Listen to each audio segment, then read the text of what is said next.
Hello students, how are you? I hope you all are fine. आज हम हमारी हिंदी की पाठ्य पुस्तक क्षितिज भाग 2 की पॉइंट 6 पढ़ेंगे, जिसके कवि नागार्जुन जी है। नागार्जुन जी ने हमारे सिलेबस में यहाँ पर 2 कविताएं प्रस्तुत की है। एक तो है यह दंतुरित मुस्कान और दूसरी है फसल। इस वीडियो में हम पॉइंट पढ़ेंगे यह दंतुरित मुस्कान, लेकिन उससे पहले मैं आपको नागार्जुन जी के बारे में कुछ बता देती हूँ। नागार्जुन जी का जन्म 1911 में बिहार के दरभंगा जिले के सतलखा नामक गांव में हुआ। इन्होंने राजनीतिक गतिविधियों में काफी बार भाग लिया, जिसके कारण इन्हें अनेक बार जेल भी जाना पड़ा। नागार्जुन जी एक जनवादी कवि है, अतः इनका काव्य मानव जीवन से संबंधित प्रगतिवादी विचारधारा के साथ साथ प्रेम और सौंदर्य का चित्रण भी इनके काव्य में हुआ है। नागार्जुन जी को आधुनिक कबीर कहा जाता है। नागार्जुन जी छायावाद के जनकवि थे। जनकवि अर्थात ये लोगों को आसानी से समझ में आ जाए ऐसी कविताएं, ऐसी रचनाएं लिखते थे। घुमक्कड़ प्रवृत्ति के होने के कारण उन्हें यायावर कवि भी कहा जाता है। अब देखिए कविता परिचय कि जो हमारी कविता है यह दंतुरित मुस्कान, इसमें नागार्जुन जी ने किसके बारे में क्या बताया है। तो कवि नागार्जुन जी की रचित कविता यह दंतुरित मुस्कान इनकी प्रमुख कविता है। कवि नागार्जुन जी ने अपनी कविता में, कौन सी कविता, यह दंतुरित मुस्कान कविता में अपने बच्चे का वर्णन किया है। कवि किसी न किसी कार्य की वजह से लंबे समय तक घर से बाहर रहते हैं, जिसके कारण कवि अपने परिवारजनों से दूर रहते हैं। जब कवि लंबे समय के बाद वापस घर लौटते हैं तो वे अपने बच्चे से मिलते हैं। जब वो घर पर नहीं होते तब उनकी अनुपस्थिति में वो बच्चे, जो उनका जो नन्हा बच्चा है वो जन्म लेता है। इसलिए उसके जन्म लेने के लगभग 6 से 8 महीने के बाद कवि वापस अपने घर आते हैं और वे अपने बच्चे से मिलते हैं। उस समय उस बच्चे के आगे के 2 दांत आए हुए होते हैं। उनको देखकर कवि बहुत खुश होते हैं और बच्चा भी अपने पिता अर्थात कवि को देखकर बहुत खुश हो जाता है। उसी को यहाँ कवि ने कहा है यह दंतुरित मुस्कान। दंतुरित मुस्कान अर्थात दांतों वाली मुस्कान। तो इस कविता में कवि ने अपने बच्चे की तुलना किस से की है, यही हम इस कविता में पढ़ने वाले हैं। क्योंकि छोटे बच्चे की मुस्कान बिल्कुल निश्चल है, अर्थात उसमें कोई छल कपट नहीं है। तो शुरू करते हैं हमारी पॉइंट, यह दंतुरित मुस्कान। दंतुरित अर्थात दांतों वाली मुस्कान। इसमें कवि ने अपने बच्चे की मुस्कान का किस प्रकार से चित्रण किया है, इसको देखिए। तुम्हारी यह दंतुरित मुस्कान मृतक में भी डाल देगी जान। कवि अपने बच्चे को संबोधित करते हुए कहते हैं कि तुम्हारी यह दंतुरित मुस्कान अर्थात दांतों वाली मुस्कान है, वह मृतक में भी डाल देगी जान। मृतक अर्थात मरे हुए में, डाल देगी जान अर्थात उसको जीवित कर देगी।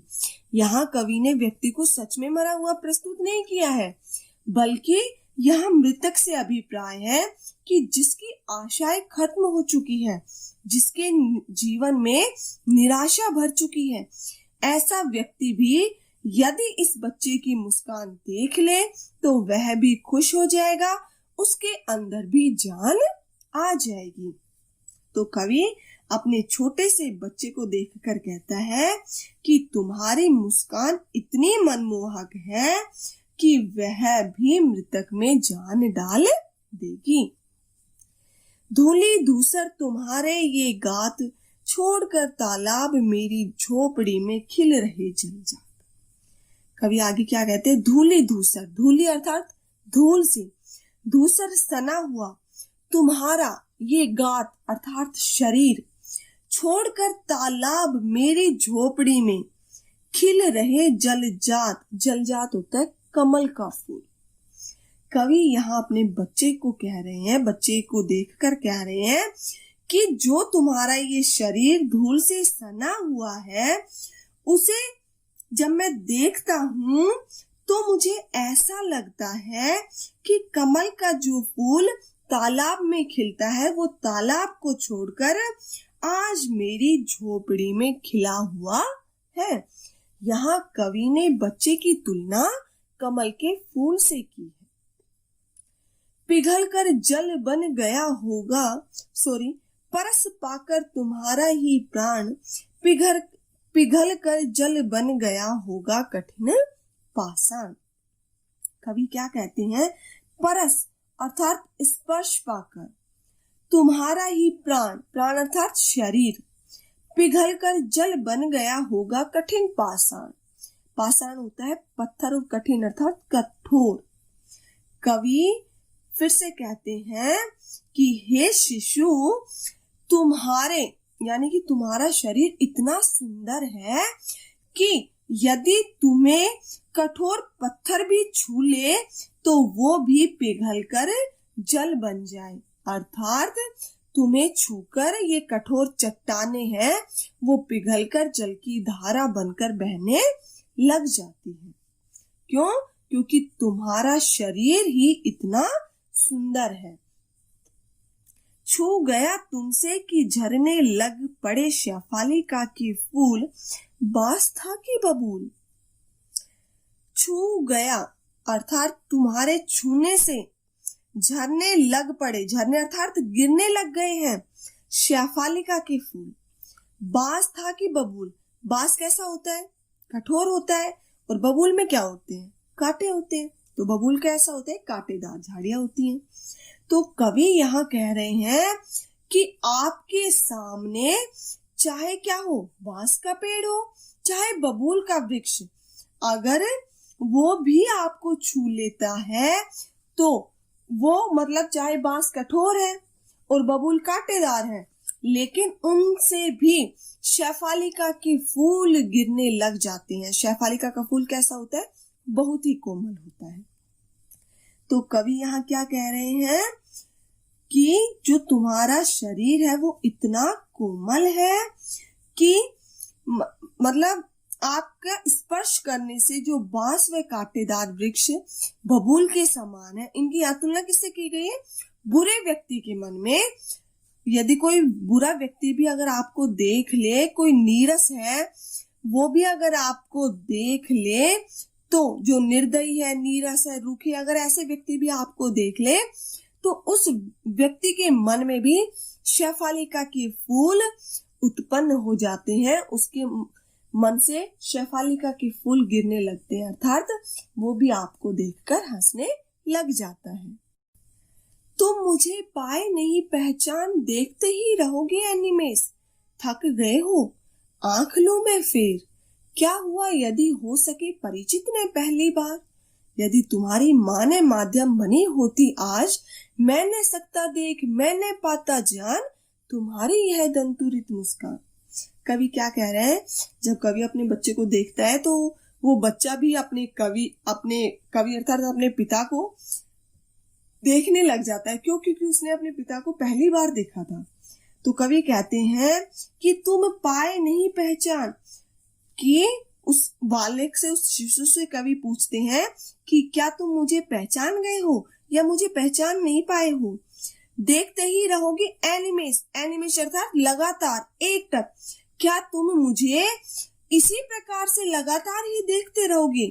थक गए हो आंख लूं मैं फिर, क्या तुम इस प्रकार मेरी ओर निरंतर देखने के कारण थक गए हो। क्या मैं तुम्हारी ओर से अपनी आंखों को फेर लूं, अर्थात मैं अपनी आंखों को क्या तुम्हारी आंखों से हटा लूं। क्या हुआ यदि हो सके परिचित ने पहली बार, परिचित अर्थात मेल मिलाप। कवि कहते हैं कि क्या हुआ यदि मैं आपसे पहली बार मिल रहा हूं, पहले कभी मिल नहीं पाया।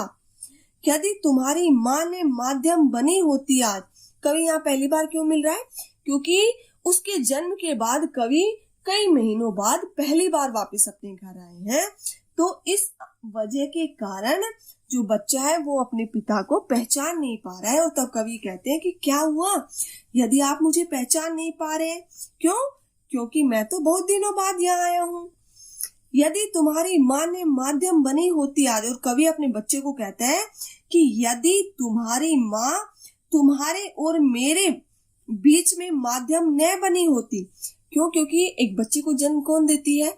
माँ ही देती है, और पिता से भी माँ ही मिलवाती है।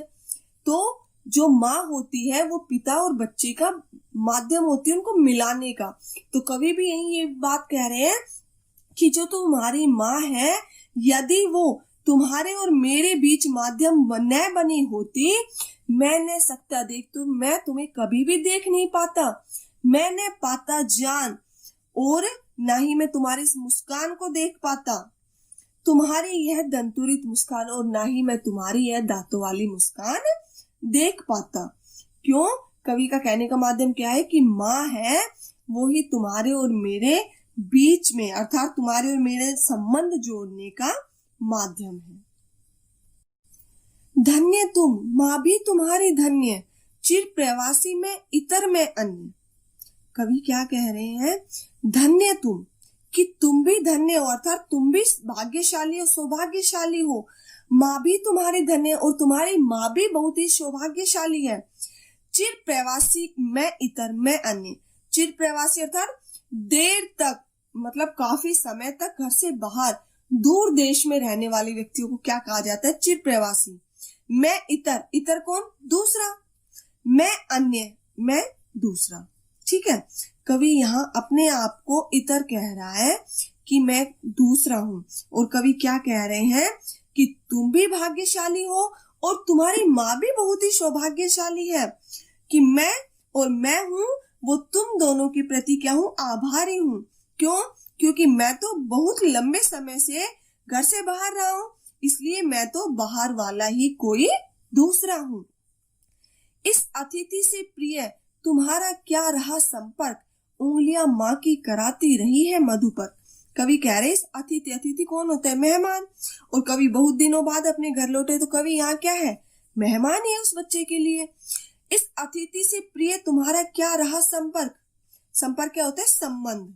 और कवि कहते हैं कि मेरे प्रिय बच्चे, मैं तो तुम्हारे लिए एक अतिथि के समान हूँ, एक मेहमान के समान हूँ। तुम्हारे लिए मेरा और तुम्हारा कोई संबंध नहीं है। उंगलियां माँ की कराती रही है मधुपर्क। मधुपर्क होता है जो 5 चीजों से मिलकर बनता है, जिसको हम पंचामृत कहते हैं। उसमें 5 चीजें कौन कौन सी होती है? दही, घी, शहद, जल और दूध। तो जो ये पंचामृत है वो हमेशा तुम्हारी माँ की उंगलियों ने कराया, अर्थात तुम्हारी माँ ने ही तुम्हारा पालन पोषण किया है। यहाँ मधुपर्क का सांकेतिक अर्थ पता है क्या है? किसकी ओर संकेत किया है कवि ने? माँ की आत्मीयता भरा जो वात्सल्य होता है, जो उसका प्रेम होता है ना, उसको यहाँ कवि ने क्या कहा है? मधुपर्क कहा है। और कवि कहते हैं कि मेरी लंबे समय की जो अनुपस्थिति थी उसमें तुम्हारी माँ ही आत्मीयता पूर्ण तुम्हारा पालन पोषण करती रही है। देखते तुम इधर कनखी मार और होती जबकि आंखें चार। देखते तुम इधर कनखी मार क्या होता है? तिरछी नजरों से। और होती जबकि आंखें चार होना अर्थात नजरें मिलना, आपस में प्रेम होना। कवि कहते हैं कि तुम मेरी ओर कनखी मारकर देख रहे हो, अर्थात तुम मेरी ओर तिरछी नजरों से देख रहे हो। क्यों? क्योंकि जब आपकी और मेरी आंखें क्या हो जाती है? उस समय चार हो जाती है। जब हमारी नजरें मिलती हैं तो मुझे क्या दिखाई देती है? तब तुम्हारी दंतुरित मुस्कान। तो उस समय जब तुम्हारी और मेरी आंखें मिलती है, जब मेरी आंखें तुम्हारी आंखों की साइड जाती है, तुम्हारे फेस साइड जाती है, तो उस समय हमारी नजरें चार हो जाती है। अर्थात क्या हो जाती है? हमारी जब नजरें मिलती है तो मुझे तुम्हारी यह दांतों वाली मुस्कान देखने को मिलती है। अर्थात जो तुम्हारी दांतों वाली मुस्कान है वो मुझे दिखाई दे जाती है। मुझे लगती बड़ी ही छविमान। छविमान अर्थात सुंदर। कवि कह रहे हैं कि जो तुम्हारी ये दांतों वाली मुस्कान है वो मुझे बहुत ही सुंदर लग रही है। अर्थात मैं आपकी इस मुस्कान पर मोहित हो गया हूँ, जिसे देखकर मेरा मन प्रफुल्लित हो उठा है। अर्थात आपकी दांतों वाली मुस्कान को देखकर मैं बहुत खुश हो गया हूँ। Thank you.